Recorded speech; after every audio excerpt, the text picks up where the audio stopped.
Good morning, everyone. We have kind of a tradition of starting right on time, so we don't want to break that. This is our 7th year to have this conference, and we appreciate the community support, and we appreciate you all being here today. This is the 7th annual Edinburg Out of This World UFO Conference and Festival.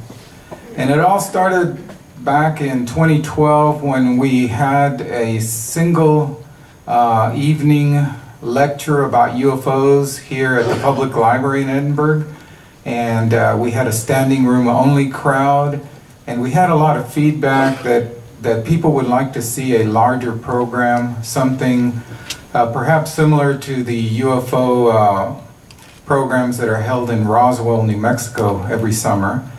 And so we started looking at doing the first one in the summer of 2012, and that was the beginning of what is now the 7th annual event.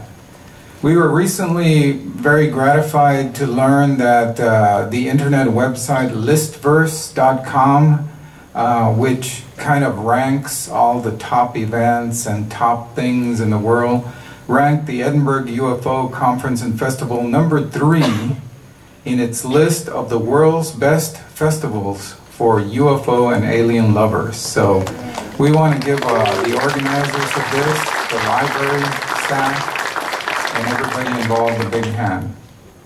Our attendance and the level of enthusiasm among our attendees has been increasing every year, and we want to thank you again for your continued support. We'd like to give a special thank you to Edinburg Mayor Richard Molina, who will be with us, joining us a little bit later. He has been a strong supporter of the conference from the beginnings. He has done our welcome, and he'll have a few words for us a little bit later. He has done the welcome for our conference several times, and he is, as I say, instrumental along with the rest of the city staff. The biggest kudos of all go to our library director, Letty Leha. Just raise your hand there, Letty. Letty and her staff of dedicated people from the public library here in Edinburgh, the Dustin Secular Memorial Library, are the ones who have worked. They had a vision to make this a special event for the Valley, and it has certainly become, I think, something special. So I want to thank them for having the vision and determination to stick with the concept and bring us really good quality programs every year. Before I introduce our first speaker, I'd like to invite everyone to submit your own questions about UFOs to be answered by our panel of experts, which are our speakers that you'll hear throughout the day. We're not going to have time after each speaker for a question and answer session. Instead, we're going to have at the end a discussion panel during which we will submit to them the questions that you have given to us. So there's a table out there where, outside the auditorium, the conference room, where you can give your questions, and we've already received quite a number online. We've had it posted on our website and our Facebook. So we've got plenty of questions, Nick, for the group later, so you better sharpen up your answers. So we'll have a panel discussion featuring all of our experts beginning at 5:15, and we have the forms. We also have forms for ordering lunch, right, Letty? Yes. Lunch is you can order from Jason's Deli, and there's going to be a cutoff time-wise for getting the lunch orders in. Probably what? I believe they come in at 10 to start taking orders. They will come in at 10 to pick up the orders. So get your orders in. And it is a great privilege today to introduce our first speaker to kick us off. What do they call it in soccer, or in football, as you British folks like to call it? What do they call it when the game begins? Is that the kickoff? Just like American football, right? Okay, it's our great privilege to have our first speaker who's going to kick this thing off, Mr. Nick Pope. Many of us have marveled at the antics of the fictional government UFO investigator Fox Mulder on the TV series The X-Files, which is back. We're very happy.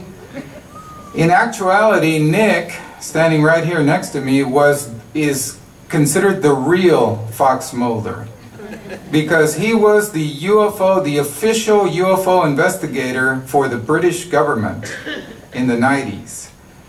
He ran the British government's top secret UFO project, what they call the UFO project. So he investigated, he went out and did all of these strange paranormal investigations, such as UFO sightings, alien abductions, crop circles. Man, I would have given anything for your job. So this was not a civilian UFO group. This was not a group, an ad hoc group that a bunch of people got together and created. This was the actual British government behind this. He was also the keeper of the top secret documents, most of which he probably can't share with us, but he can give us some insight into it. His government background and his level-headed views have made him the media, film, and TV industry's go-to guy when it comes to UFO, and he's been a consultant on many, many films, TV shows, and other projects. So ladies and gentlemen, give a rousing South Texas welcome to Mr. Nick Pope.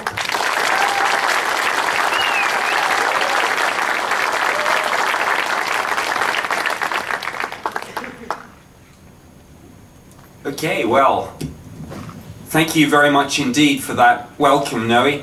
I'd like to echo Noe's opening remarks and certainly express my gratitude to the mayor, the city and the library for everyone who's worked so hard on this, and of course specifically to people like Noe, Letty, Soledad, MacDeal, Omero, and everyone who's put in such a lot of work and certainly made me feel very welcome down here. And a lot of people have said to me, you know, thanks for coming down here. And, you know, my response has been, well, thanks for inviting me down. I'm very happy to be here and to be enjoying some good Texas hospitality.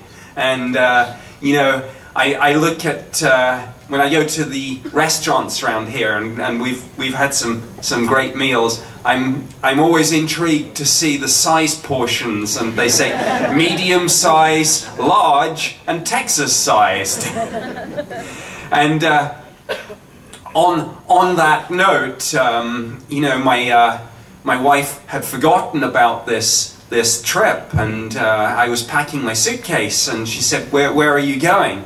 And I say, well, I'll be somewhere down in Texas if you're looking for me, drinking in that great wide open, soaking up that summer breeze. And for those country song fans amongst you, I promised I would sneak a country song lyric in there somewhere. That was George Strait, by the way, somewhere down in Texas. And this is a George Strait shirt. So, okay.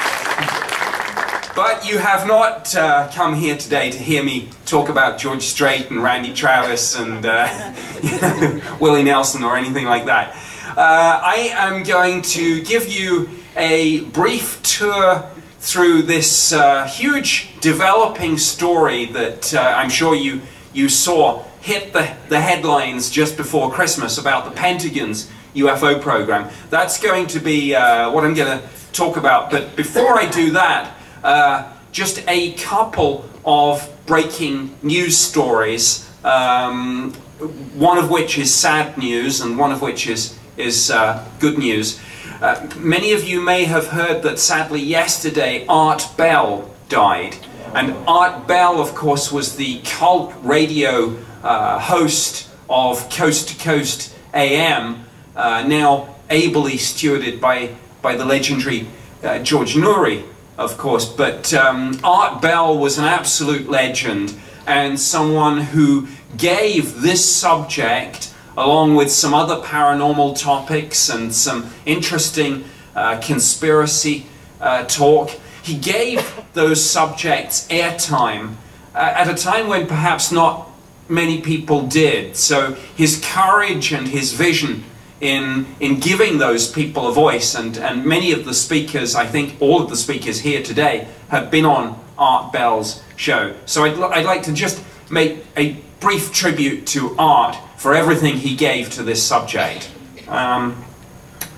The second piece of news is good news, and that news is that on April 27th, Friday, April 27th, the new season of Ancient Aliens will be beginning.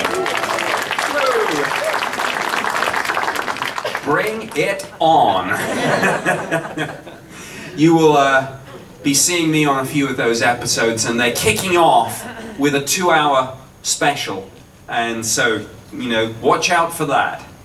Anyway, this opening title slide is a picture of me in front of the radio telescope at Jodrell Bank in the United Kingdom. So that's what that is. So let us get into a few things. I worked for the Ministry of Defence in the UK for 21 years, and the Ministry of Defence is effectively the UK equivalent of your DOD, your Department of Defence. It serves as a Department of State headed up by our Secretary of State for Defence, but it is also the UK's highest and you know, most important military headquarters. I was a civilian employee, but I worked alongside military, military police, and all sorts of other interesting people. But just to show that just as there are some similarities between the US and the UK, just highlighting one difference, us Brits spell defence with a C.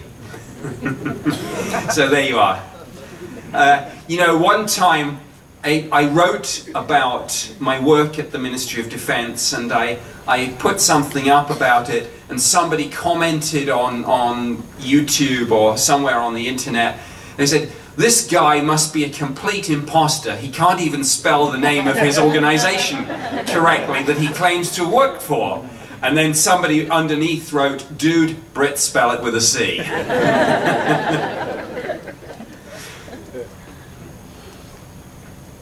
Oh wow, this is me back in the day. I worked for 21 years at the Ministry of Defence, but we did a number of different jobs. I did 7 or 8 jobs over the course of that 21 years, and my time on the UFO project was one posting amongst this wider career. But that is one of only 2 photos that survive of my time on the Ministry of Defence UFO project. And you can see that handsome young devil with the jet black hair. Unfortunately, exposure to this subject does this to you. It's either that or 21 years working in government. But anyway, that is me in front of the real-life X-Files in some of those cupboards behind me. And that's another picture. Noe mentioned the top secret files. In fact, the good news on that is that a surprising amount of the British government's UFO files are actually in the process of being declassified and released. And as an amusing story about that, for years the British government said to Parliament, to the media and to the public that this subject was of very limited interest to the department and of no defence significance. And yet, over the last few years, when we've been going through this process of declassifying and releasing the files, surprise, surprise, it turns out that we had around about 60,000 pages of documents which have now been made public in the UK. Well, 60,000 pages is not bad for a subject of very little defence interest. So, as is often the case with this subject, there's a slight gap between what governments say about UFOs and what they actually do. It's a very different story, and we'll get into some of that. And by the way, I'm going to be speaking up until 10:15, not 10:30, as it says on the program, because there's a lot of material to get through later in the day. I have been called, as Noe said in the introduction, the real Fox Mulder, and just to show that there is some truth to that, that is not a photoshopped image. That's a picture of me and a fairly tired and jet-lagged David Duchovny, taken at the UK premiere of the second X-Files movie a few years ago, I Want to Believe. And Chris Carter, who of course created X-Files, knew about my work, and I did some consultancy and spokesperson work on that second movie in the UK. And one of the things that I had written into my contract was that I wanted to go to the premiere and have my own red carpet moment. So I got to do that, and I got to hang out with David and Gillian and Chris, and you know, have some champagne and canapes before the movie, and so that's a picture from that. But while there are some parallels between the job that I did and the fictional X-Files, it's not really as if I was running around a dark warehouse with a gun and a flashlight, and we didn't really do any alien autopsies or anything. Oh, except for that one. For X-Files fans among you, you will see that that is Fluke Man from the series. And for those of you who are squeamish about such things, don't worry, no fluke men were harmed during the posing of this publicity shot.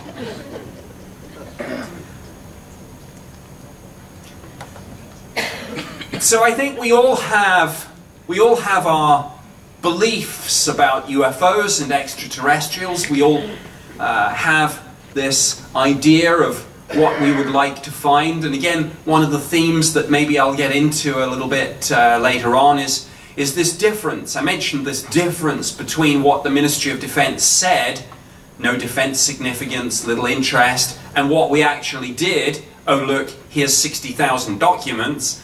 There is also perhaps a disconnect. This is what we hoped for, and that's what we might get. Well, hopefully not. I'm just zipping through a few little fun things before I get to the meat and potatoes of this. Let's have some audience participation here. Quiz question. Anyone know what sci-fi movie that comes from? Anyone want to guess? Okay. It was a trick question. This does not come from any science fiction movie. This is a real thing. And it's a drone. It's called Taranis. And it's British, just to show that us Brits can still, you know, hold our own when it comes to aviation technology and the cutting edge. This is an unmanned aerial vehicle. It can fly thousands of miles, and like I say, it's called Taranis, and that's a real thing. And I'm showing this image for a couple of reasons. Firstly, because I think it's just quite fun. It's a cool image, and it shows how the pop culture image, the meme almost, the cliche of a flying saucer in a hangar, has gotten almost picked up by government, by military, by the intelligence community. This is a still. This is not taken from some sci-fi website. This still came from the Ministry of Defence website in the UK. It's not classified. This was the launch. They did a big media launch in the UK. The thing is built by BAE Systems, and it will be operated by the Royal Air Force. And the other reason I put this up is that when I was doing that job for the Ministry of Defence, of course, one of the things that we always had to be mindful of was the fact that there are things flying in our airspace that you maybe won't see on the news and at the air shows, if you go to air shows, maybe for another 10, 15, 20 years. Stealth is a good example. Stealth fighters, stealth bombers were flying for years before they were publicly acknowledged and before you ever actually saw them officially rolled out in a news report sanctioned by the Pentagon. So with this Taranis unmanned aerial vehicle, the question arises, if this is the stuff that they're showing you, and I took that image off the Ministry of Defence website about 4 or 5 years ago, what is it that they're not showing us, but they have already got? So with some of these UFO reports, we do have to be very careful that we're not just looking at the next generation of our own technology. And that was always a problem for us in government. One part of government may be chasing the tail of another part of government who are operating some of these deep black programs on such a limited need-to-know basis that even us in the UFO project with high security clearances didn't necessarily get briefed in, get read in on these particular programs. So things like this exist, they're real, this is a real thing. And maybe to answer the rhetorical question that I just asked about what the next generation of these things will look like, they will probably look something like this. And again, this is not taken from the pages of a science fiction magazine. This image as well is taken by me off the Ministry of Defence website 2 or 3 years ago. This one is obviously just an artist's impression of FCAV, Future Combat Air Vehicle, and again, there won't be a pilot in that. It will be controlled from back in the United Kingdom or in France. This is an Anglo-French project. Again, just to show you that the Brits and the French are still in this game. And of course, I'm not going to get into the politics of this. Maybe Steve Bassett will do so after lunch. But of course, you all know the news yesterday about the strikes on Syria. And it's very telling that along with the United States, Britain and France were fully involved in that military action. And it's interesting that this is an Anglo-French project, and the previous one, this is purely British, this is Anglo-French, this is the stuff they're showing us. What aren't they showing us? That they may be operating even now on an undeclared basis. And I tell you, if I was driving down, you know, across the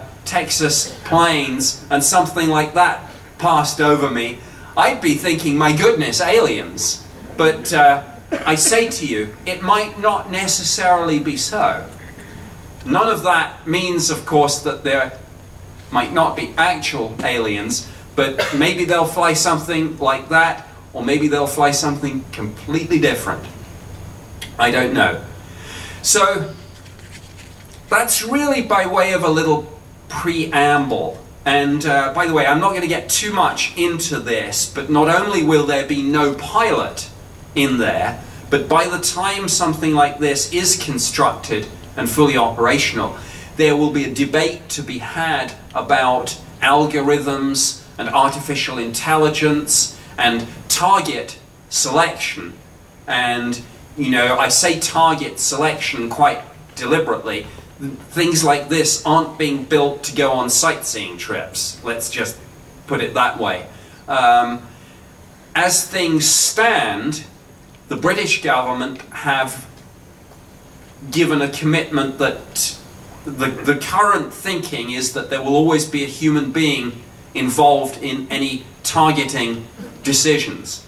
But the fact that they would even give that assurance is perhaps an intriguing sign of what's to come in the next 20, 30 years, when things like that will operate, maybe driven by AI, and ultimately, possibly, with machines taking those targeting decisions. Now, many people like Elon Musk and others have spoken out and warned about the dangers of AI, but you know, that's a whole other presentation, and I don't have time to get into that today. If anyone's interested in it, I'm, like the other speakers, going to be around all day. Come and find me and chat to me if you want to talk about robots and artificial intelligence and algorithms and what the world might look like in the next 20, 30 years. I'm more than happy to discuss that too. But let's get on to the Pentagon's UFO program. For many years, the United States government, starting in 1947 and running through to 1969, had official programs researching and investigating the UFO phenomenon. They ran under three broad names: Sign, Grudge, and most famously Project Blue Book. And Project Blue Book was essentially the United States Air Force. It was a public program. There was nothing secret about it. Members of the public could and did pick up the phone, write in, make their sighting reports. They, in parallel with that, like us in the Ministry of Defence in the UK, got reports from our own people. We got a lot of reports from pilots, military personnel, police officers. Same with Blue Book, but Blue Book took reports from everyone. And then in the mid-60s, the Air Force began to get a bit disillusioned with this, or maybe it was just a cover story. Maybe we still don't know for sure. But it was clear that publicly, at least, the USAF was looking for a way out of this, so they commissioned a study undertaken by University of Colorado, and the Condon report was delivered and recommended that there was no need to investigate these ridiculous sightings anymore, and on the basis of that, the Air Force said, thanks very much, we're out of this. And at the end of 1969, Project Blue Book was terminated. And whilst debates about this continue, and whilst certainly there were processes certainly for, say, military pilots encountering UFOs to continue to report things on a purely military channel, effectively the public didn't really have anywhere to go. And from 69 pretty much up until the end of last year, if you asked the DoD, if you asked NASA, if you asked the United States Air Force, wherever you asked, you got blank looks and dismissals and these sorts of statements. They're a little bit harder to find now. I think they've kind of gone through some of the stuff that they had posted on the internet in the light of what happened on December 16th last year, and I'm going to get into that, of course. But these were the sorts of policy statements that you would find on the Department of Defense website, right up until very recently. And some of them are still there. This issue is no longer being investigated by the Defense Department. That is what they said. And then, in December, something very interesting happened. And we all learnt about a new thing. And that new thing was called ATIP. Or if you're a Brit, ATIP. ATIP, or ATIP, depending on who you ask, is Advanced Aviation Threat Identification Program. And the T in ATIP is interesting, and it's there for a reason. and it gets to the bottom of why governments do look at UFOs even when they say they don't. And it's because the government, the military, and the intelligence community actually, when looking at pretty much anything, look at it through the lens of threats and opportunities. And you will often hear people in that official world talk about what are the threats and what are the opportunities here. ATIP has an interesting, controversial, and still not remotely fully understood backstory.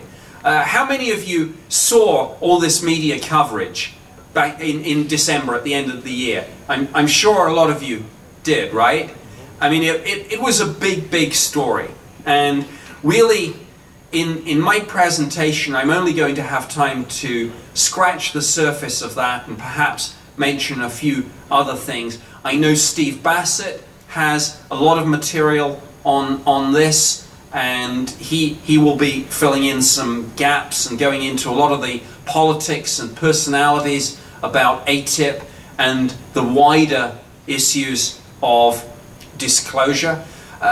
John Greenwald, of course, is right across this, fully involved in making various Freedom of Information Act requests and conversations with press officers in the official world, trying to get more information out on this. This is a developing story.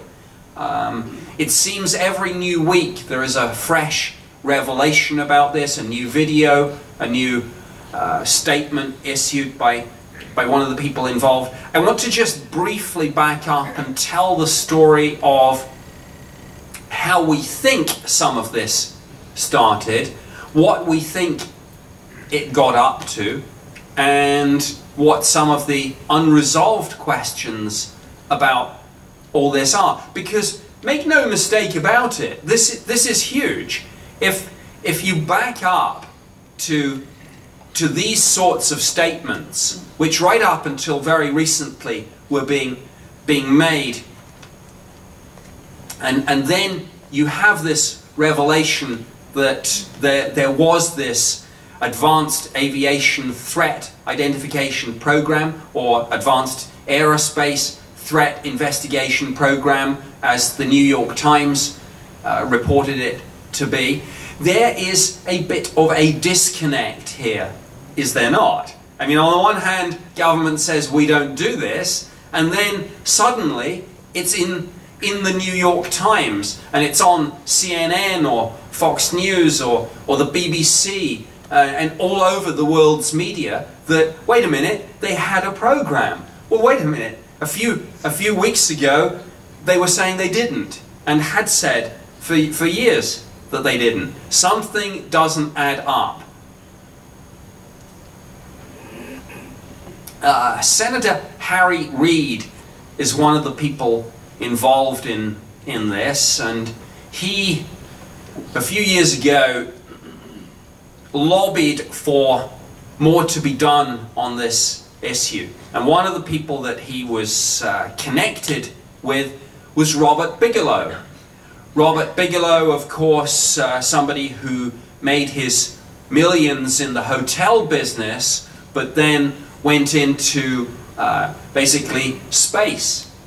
And Robert Bigelow, like I suppose people like Elon Musk and Yuri Milner and Richard Branson, the next generation of tech millionaires and billionaires are going to be the people driving this forward. But Senator Harry Reid and Robert Bigelow, amongst others, got together, and Harry Reid was hooked into the Pentagon and said, we need to set up a project to look at this. An open invitation to contract went out, and with the help of various people who've been on the fringes of this subject for years, people like Hal Puthoff and Jim Semivan, contracts bids got put in, contracts got made. There's Bigelow Aerospace. There's a logo, and there's another logo. And you know, talk about wearing your heart on your sleeve, and talk about hiding things in plain sight as to what Bigelow's real interest is when he's getting involved in space. Well, there is his interest, I would put it to you. So, a program gets set up, and this program, depending on who you believe and what information you have, looked at probably in parallel with other things. I mean, remember, this was called Advanced Aviation Threat Identification Program. It's a classic way of hiding maybe your UFO project, because what you can probably do is lump it into looking at next generation spy planes and drones. So again, there was a reason I showed you those shots of things like Tyrannus and Future Combat Air Vehicle, because we, in parallel, are of course concerned about what next generation aircraft and drones the Russians have, the Chinese, the Iranians, the North Koreans. And that is obviously going to be looked at. But in amongst all that, there are some unknowns. Sometimes the military encounter, for want of a better word, an aircraft or a drone, and nobody can figure out who it is. In dictionary definition terms, therefore, that becomes a UFO, and ATIP would look at those sightings. And I'm sure you've seen this guy who has been at the heart of the controversy, Luis Elizondo, who was really central to the story that the New York Times ran on December 16th.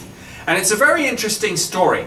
Elizondo, his backstory seems to be that he joined the US Army, but fairly shortly after discovered that his passion was actually intelligence work, so transitioned from the US Army into the Defense Intelligence Agency, and DIA comes under the DOD in terms of functional responsibility. But Elizondo was, in 2007, seconded onto this ATIP program, and because of staff changes, ended up heading it in 2008. And these are not just claims, because the New York Times, they don't run UFO stories, almost, period. It was a standing joke that UFO stories had hardly ever gotten into the pages of the New York Times, except when this subject was being ridiculed, but hardly at all. And then they run not one but 2 articles on December 16th last year, and then a follow-up article a day or 2 later explaining why they ran the first articles, which is almost unheard of. And it doesn't, in one sense, get much more mainstream than this. And this is why, you know, one of the things that I've been telling people over the last few weeks is that this whole ATIP story has fundamentally changed this subject that we're all interested in.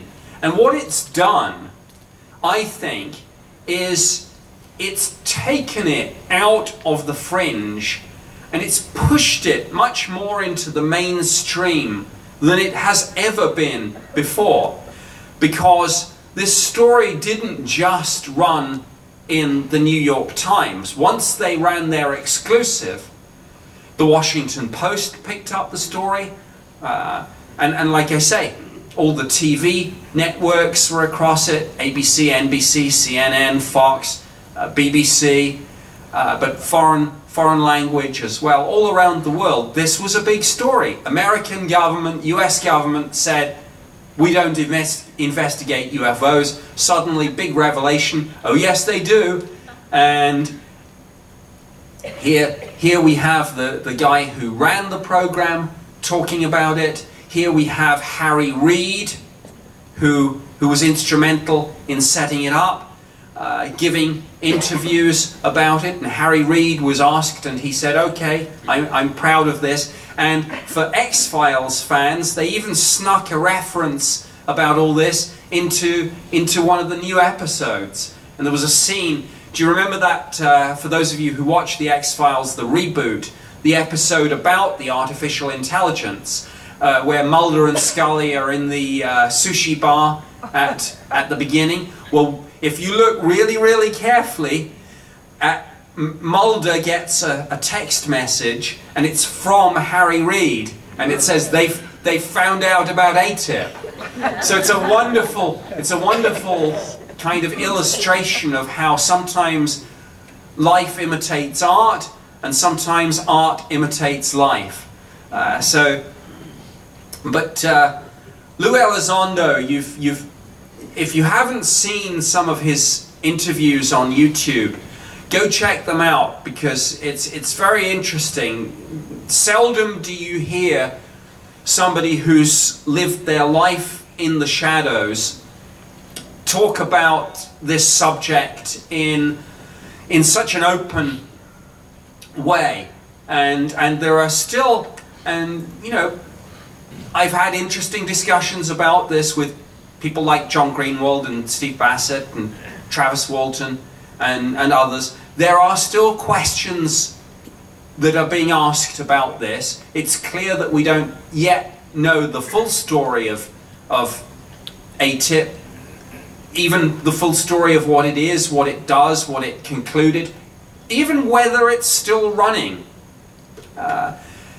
When the New York Times went to the Pentagon and said, we have this information and we have some documentation about this and we have some people speaking to us on the record, will you confirm this story?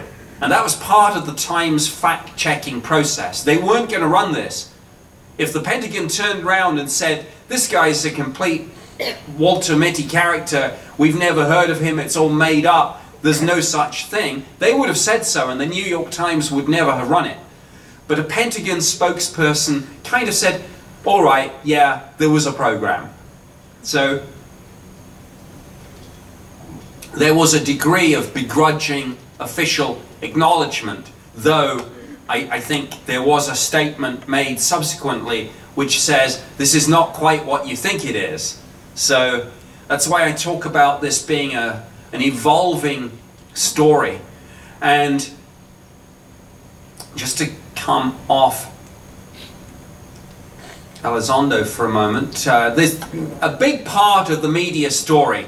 I don't have this on video, but again, you can see it on YouTube. A big part of this story was, you know, not just we investigated UFOs in a sort of esoteric way, sitting around in offices in the Pentagon having meetings about this. No, what Lou Elizondo was saying in his interviews is, look, we've got these videos of military jets chasing these things. And this is a still from one of 3 videos that have been released. Again, there is big controversy about the circumstances under which these videos have found their way into the public domain. Elizondo and some of the people involved in this have said that they went through the proper processes of declassifying this, and Pentagon press officers have said that not all the paperwork that you would expect to be filled in for authorizing public release of this has been done, and that paperwork has not yet been made public. Now, Luis Elizondo has now, of course, resigned from government service. He is now working for an organization called the To the Stars Academy.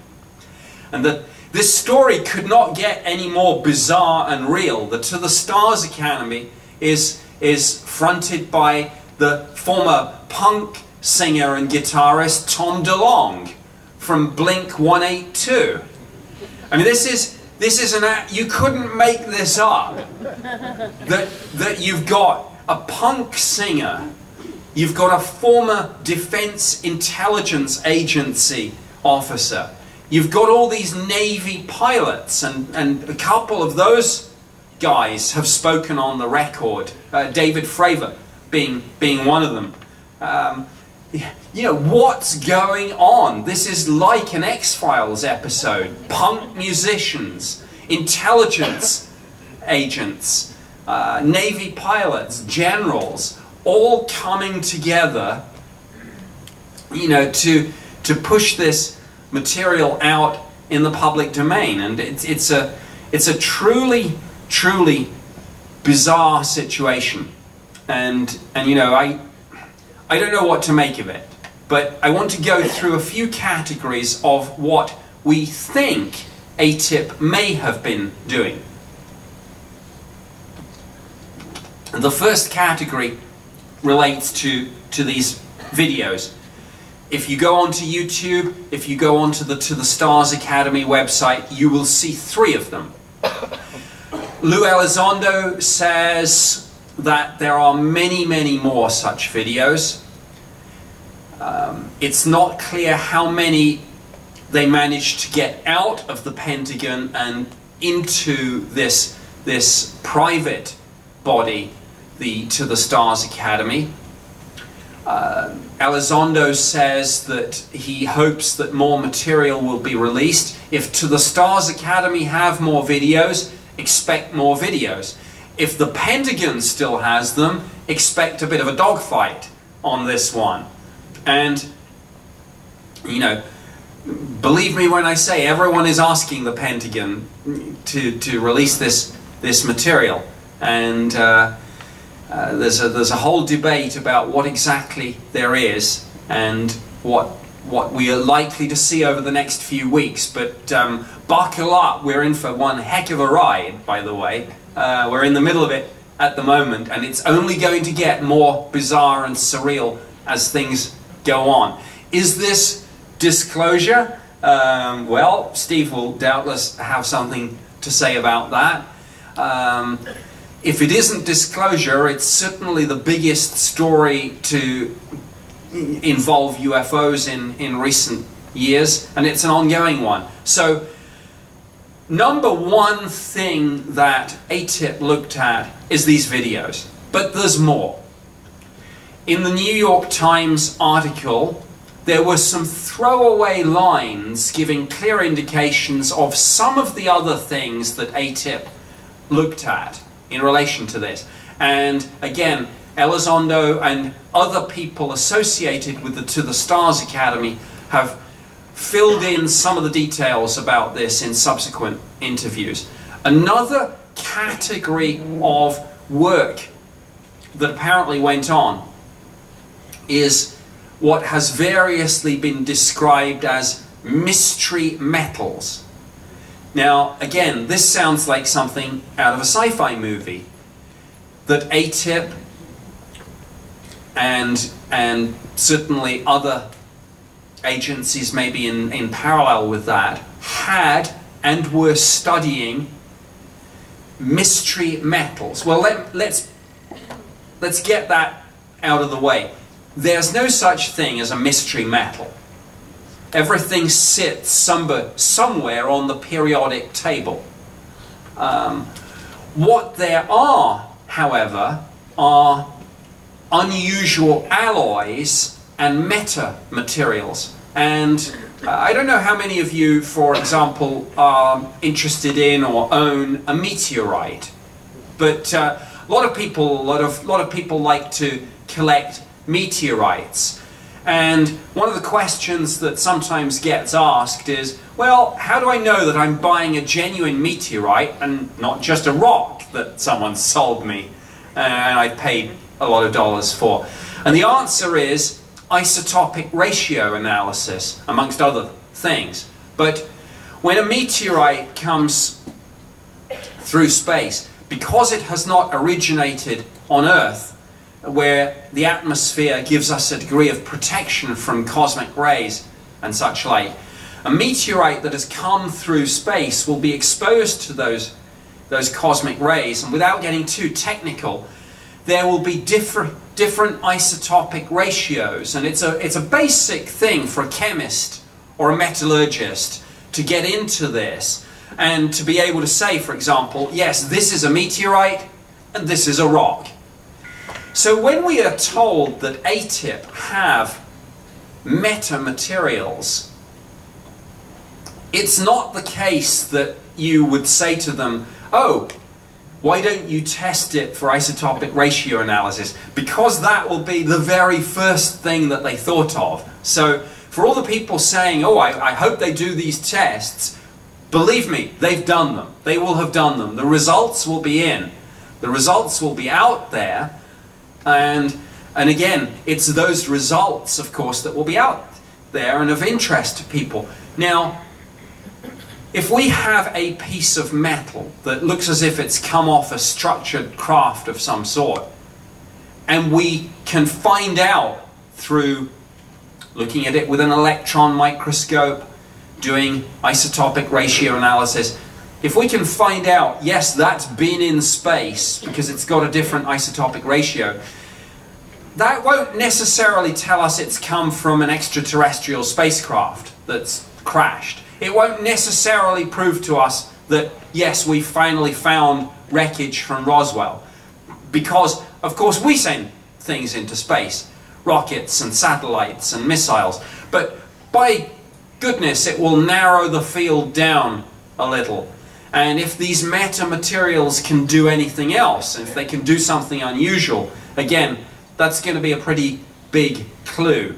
So they certainly looked at these metamaterials. They looked at the Navy videos. One of the most bizarre lines in the whole New York Times story about this was a throwaway remark right at the end of one of the two features that ran on December 16th. And it said one work strand that people got into was looking at the physiological effects of UFO sightings on people who'd had very close encounters. We've not heard much follow-up on this. It's almost as if the New York Times had to print that because it was part of the story, but thought, well, that's just way too out there. The New York Times ran this story because it was a big story and because they fact-checked it and they found out through documentation and through Pentagon press office confirmation that there was a program. But the New York Times doesn't ever want to look like the National Enquirer. So even they backed off from delving too deeply into this other work that ATIP were apparently doing. But, you know, wait a minute. What are they really saying there? Physiological effects of close proximity to UFO sightings. What they're talking about is looking at people who've had close encounters. Maybe even people who claim that they've had abduction experiences. Now, the clever thing about ATIP is that while it was run out of the Pentagon DoD, DIA, much of the work, as I say, was contracted out to Bigelow Aerospace and other defense contractors. And for years, I have heard stories of close encounter witnesses and abductees being approached by people saying that they were basically scientists looking into this phenomenon, taking it seriously, We won't ridicule you, we won't disbelieve you. Come along, we'll do some DNA testing, we'll do some blood work. Well, guess what? That might have been ATIP. Those abductees working with what they thought were maybe scientists and academics studying this were in fact perhaps channeling that straight back to the government. So there are many unanswered questions about whether abductees and close encounter witnesses have actually been, in some cases, misled, duped into giving their DNA to the government. This is a whole other line of inquiry, which I'm sure we'll be hearing more about in the next few weeks and months. Britain's best known UFO case, and I won't have time to really get into this, but is the Rendlesham Forest incident. An amazing case, truly amazing case from December 1980 in the UK, but involving military USAF personnel posted to the twin bases of Bentwaters and Woodbridge in the United Kingdom. Over a series of 3 different nights, multiple United States Air Force personnel encountered a UFO. On the first night, this thing landed. This is not just some vague lights in the sky case. This is a landing with physical trace evidence, marks in the ground, radiation levels assessed by the Defence Intelligence staff as being significantly higher than the average background. And that's a direct quote from a declassified Ministry of Defence document that you can read on the MOD website. I'm not some whistleblower. I'm not some guy telling a friend's story. I'm telling you that if you want to check any of this out, it's on the Ministry of Defence website. It's on the National Archives website. All of these accounts that I'm relaying can be backed up by the official story as told by the Ministry of Defence corporately. And the reason that this ties in with ATIP and what we are now discovering about the Pentagon's program is a throwaway line in the Washington Post's story about this. And it said one of the things that ATIP had was a 490-odd page dossier of the best UFO sightings ever. Not just from the United States, but from all around the world. Needless to say, multiple Freedom of Information Act requests are in the system asking for that 490-page document, that dossier, that crown jewels, the best of the best cases that, I mean, if this is what the DoD was working to, well, can the rest of us see it, please? It would be inconceivable to me, inconceivable, that Rendlesham and a number of other British cases wouldn't be in that best of the best dossier. And again, this is a fast-moving story. Expect developments literally in the next few days, weeks, couple of months. Interesting times, as they say. The Defence Intelligence staff, as I mentioned, assessed radioactivity levels at the landing site on the first night as being significantly higher than the average background.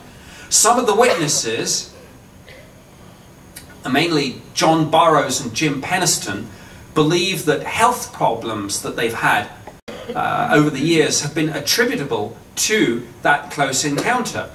Witnesses on the third night included the Deputy Base Commander, Lieutenant Colonel Charles Holt, and at one point he went out into the forest to debunk what he referred to as all this UFO nonsense. Then he found the landing site, then he ran the Geiger counter over it with his disaster preparedness officer, Munro Nevels, and then he ended up witnessing the UFO as well on the third night. And at one point, and he carries with him a portable cassette recorder, he's speaking into this, and one moment you hear him on the tape just documenting the radioactivity levels from the first night, and then suddenly someone calls out, "Wait, through the trees, it's coming," and they see the UFO, and it fires a narrow beam of light down at the ground in front of him and his men. And Colonel Holt afterwards has speculated about this and said, this beam of light, he said, was it a weapon? Was it a warning? Was it communication? What was it? He doesn't know. But John Burroughs and Jim Penniston, who encountered this thing on the ground on the first night, and Jim certainly says that he got close enough that he touched the side of this thing, probably not too smart a move, as it turns out. They for years were in correspondence with the VA about this. And of course the VA turned round and said, "What, you're claiming injury from close encounter with a UFO? You're crazy, go away, we're not settling with you on that. There's no such thing as UFOs. The US government says there's no such thing. The US government says they don't investigate. You say this thing happened in Britain. The British government says it's of no defense significance." Then, in 2006, at almost the same time that ATIP was being set up here in the US, the Ministry of Defense declassified and released one very important document.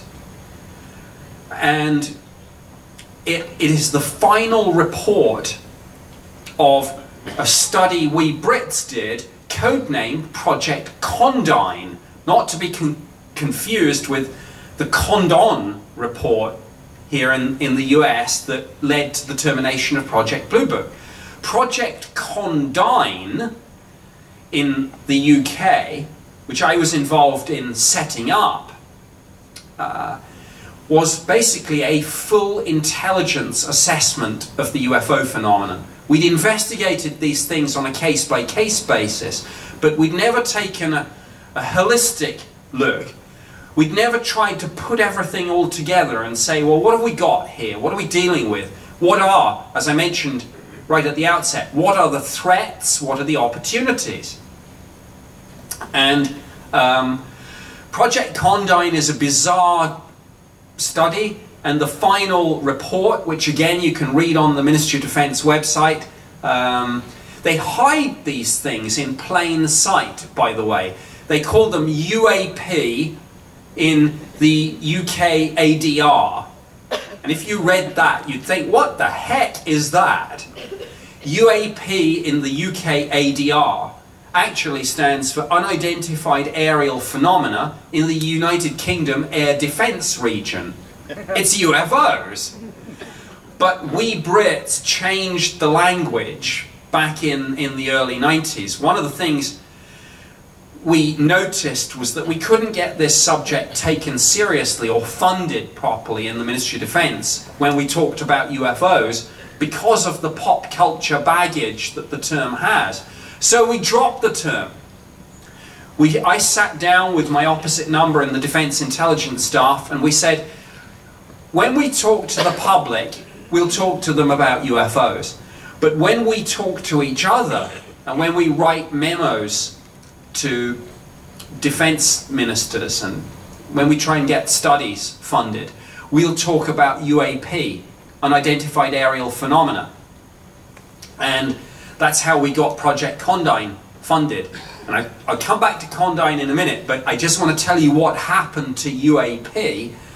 Not only did we adopt it in the Ministry of Defence, but after I retired from the MOD, and I left in 2006, then in 2012 I actually emigrated. I now live here in the US. But in 2011 I came over to DC for a private briefing, and amongst the people there were John Podesta, President Obama's former Chief of Staff.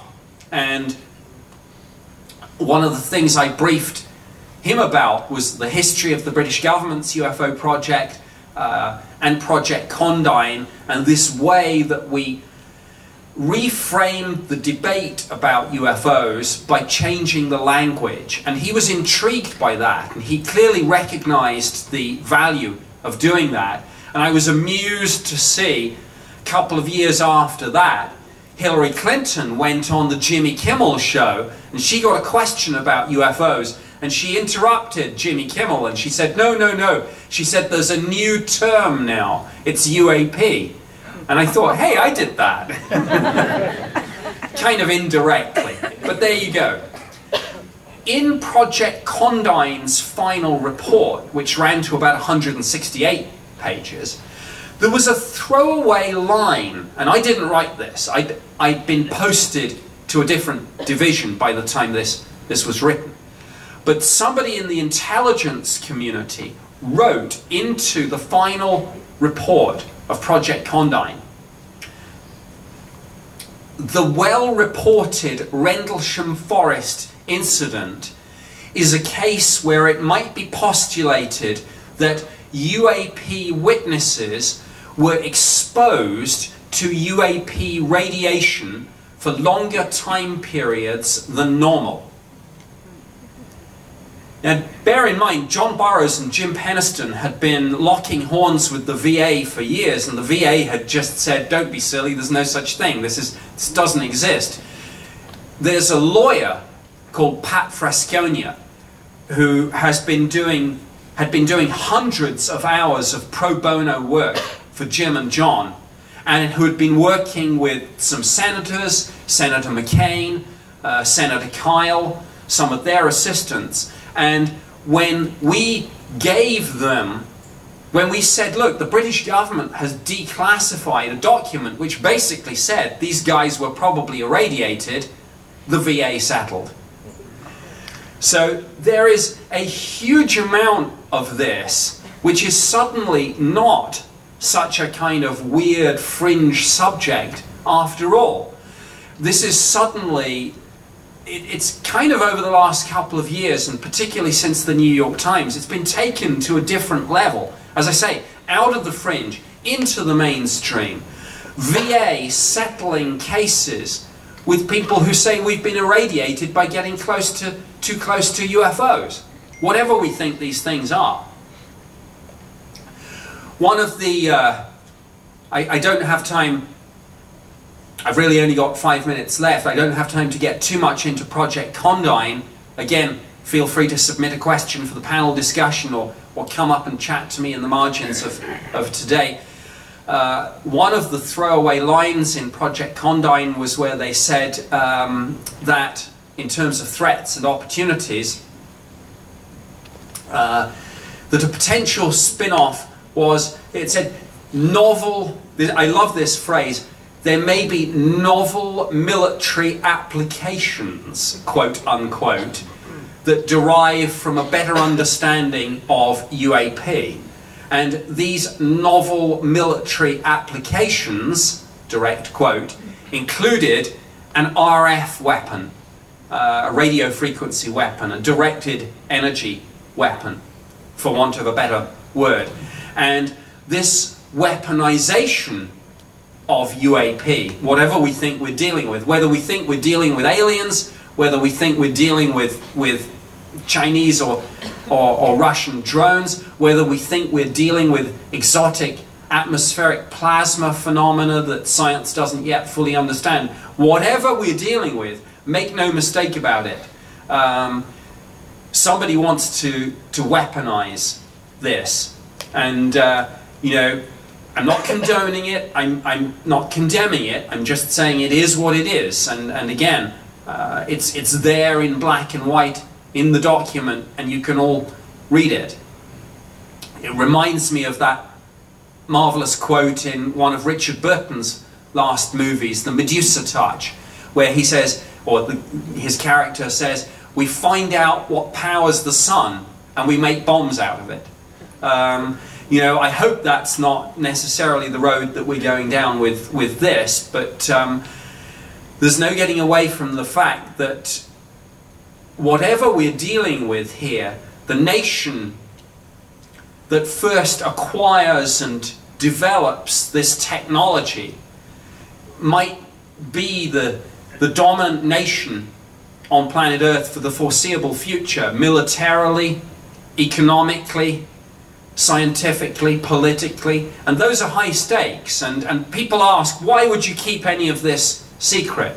Well, if the idea is that you might be able to make a weapon out of it, or if the idea is that you could get other technology systems, energy systems, propulsion systems, why is it that why is there a T in ATIP? You know, what is this threat they're talking about? And why is Tom DeLonge's group, where he's hobnobbing with generals and intelligence people, called the To the Stars Academy, where they've said we want to take this tech, which we think is in government, and we want to bust it out of government and take it into the private sector, and you know, and we want everyone to have a go at this. This is just to show how mainstream all of this got. I don't know where we're heading with this story. There are many questions still to be answered. One of the consequences of a lot of the ATIP work being contracted out to the private sector is that a lot of the documentation, certainly the documentation that the contractors have, is going to be outside the scope of the Freedom of Information Act. When I last checked with various press officers and journalists who were involved with that, there was a kind of rolling of the eyes, and I think at last count there were over 2,000 Freedom of Information Act requests in the system as a result of these ATIP stories. A lot of them said simply, please send me all the information you have on ATIP. But a lot of them were much more narrowly focused and very sophisticated, cleverly asked questions. Some from John Greenwald. So we may find that while we have a lot of questions, we don't necessarily have quite as many answers as we hope. But in the last, I've got literally, I think, just 2 minutes before I wrap up. So I will say this. My best assessment of what's currently happening is that there was and is and always has been a split in government when it comes to the UFO issue. There are, just as there is in the wider population, there are skeptics and believers in government, but there is and always has been a believer faction in government. That believer faction tried to, I think, advance some of this within government, hit some roadblocks, some of them political, some of them to do with the world view, sometimes paradigm, sometimes even a religious paradigm perhaps, of some of the senior people. They hit roadblocks and they thought, we can't take this any further, and this believer faction is now out of government and making its move in the private sector. Same thing's happening with the space program more generally. Yes, of course NASA are still big players, but the future of the space program is increasingly going to be in the hands of people like Richard Branson, Elon Musk, Yuri Milner, Jeff Bezos, etc., etc.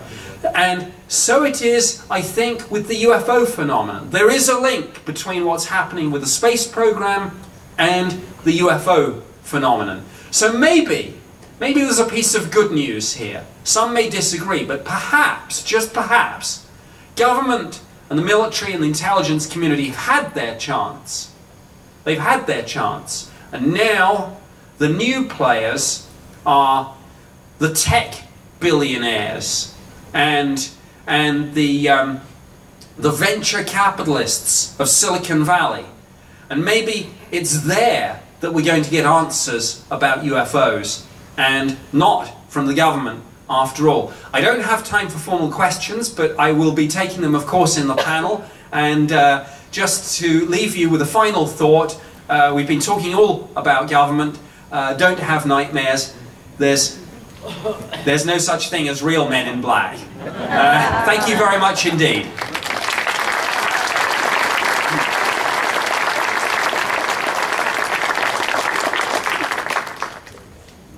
I am not going to call Edinburg Mayor Richard Molina the UFO mayor, but I will say that he's been a supporter of ours. He's been at every one of our conferences, and he's here just to give a few welcoming remarks to you all. And again, thank you everybody for being here. So, Edinburg Mayor Richard Molina.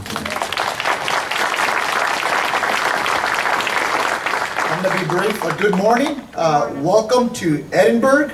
We are the 35th largest city in the state of Texas out of 961 cities. That is amazing. So, the city is growing very, very rapidly. You are at the line between the two cities. Across the street is McAllen. So, a lot of people that come from out of the region refer to us as the RGV, the home of the new medical school. And we support this event 100%. I was a council member prior to being elected this November to mayor, and I've always come here to do the welcoming. So we welcome you with open arms. So if you're going to eat, please don't cross that line. Eat north of the line. I'm just kidding. But just to help our sales tax revenue go up. But really, on behalf of the Edinburg City Council and the mayor, we do welcome you with open arms. We've always supported this event. It's been going on for 7 years already, and it's gotten pretty serious over the last 5 years, which I've been a part of, the welcoming year after year. So anything that you need, we always have an open door policy with the city.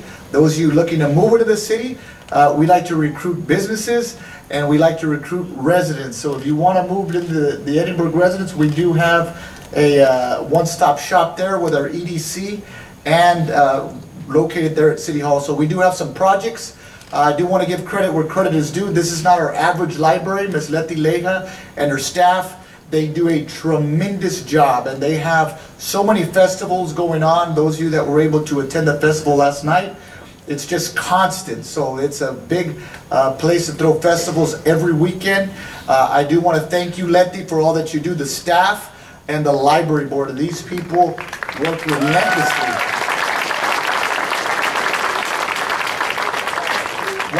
Want to thank our guest speakers from coming out, and hopefully we have a great, interesting day. And how can so many people be lying, right? There's people are seeing something. So thank you very much.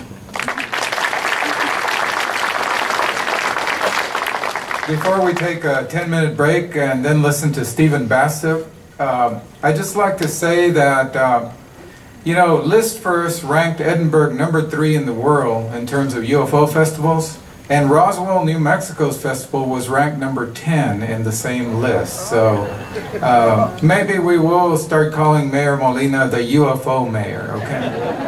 We're going to take a 10-minute break, and you don't want to miss Stephen Bassett because he will be at 10:30 starting his presentation.